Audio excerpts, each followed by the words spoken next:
Yeah, as we have seen in the simulations of the previous videos, the prediction quality of a lasso model depends on this regularization parameter lambda.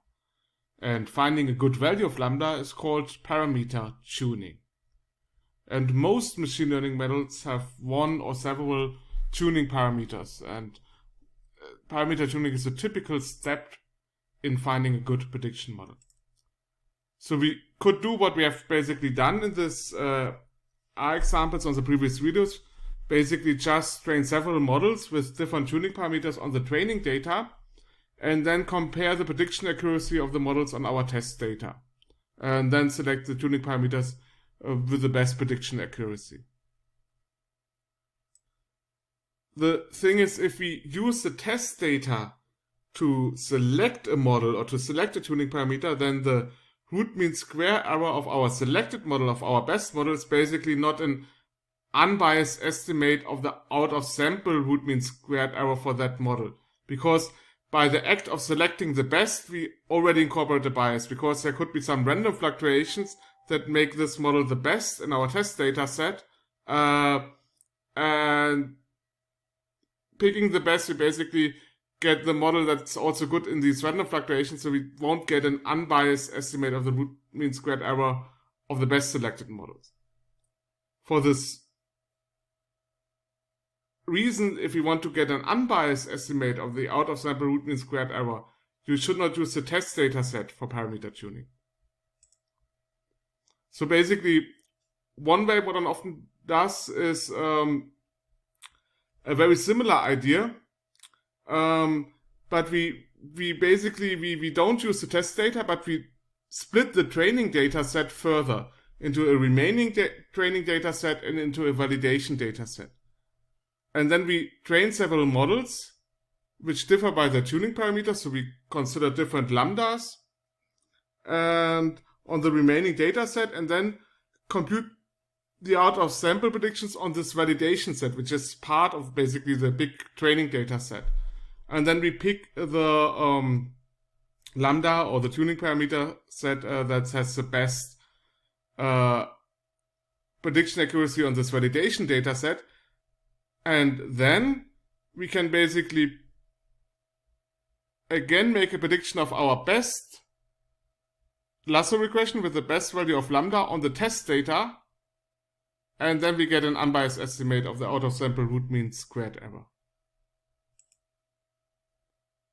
And there's a variation of this which is called k-fold cross-validation, and kind of, I'm very brief here in this video. Best look it up in detail on the slides about basically all these concepts of parameter tuning. So the idea is basically very similar to splitting the training data set in a remaining training data set and one validation data set.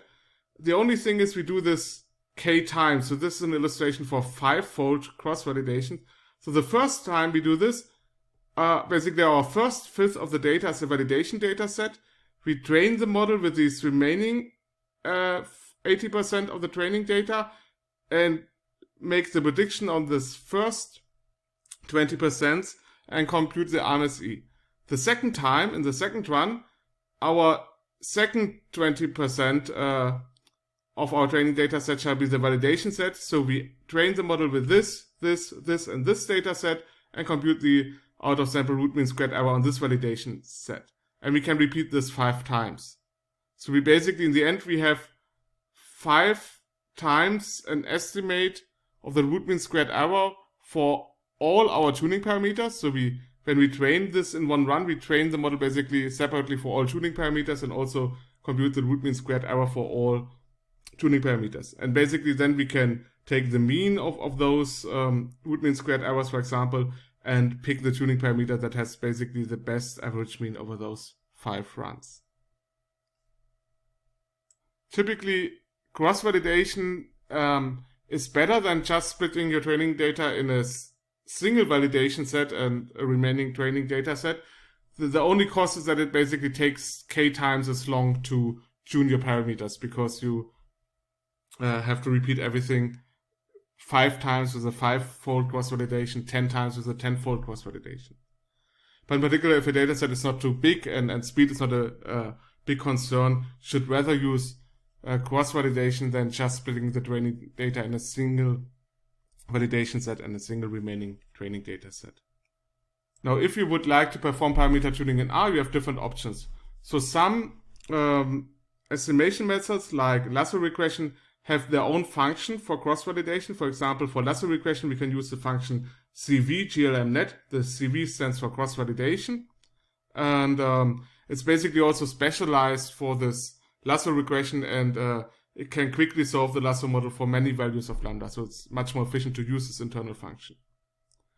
There are also frameworks in R. So this is one package or a set of packages that are especially developed to help developing prediction models for machine learning, like the Carrot package, Tidy Models, that's a set of many packages, or MLR3, Machine Learning in R, and that's basically the third version of this package.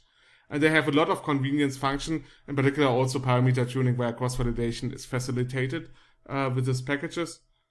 And alternatively, you could also write cross-validation code yourself. It's actually not so complicated.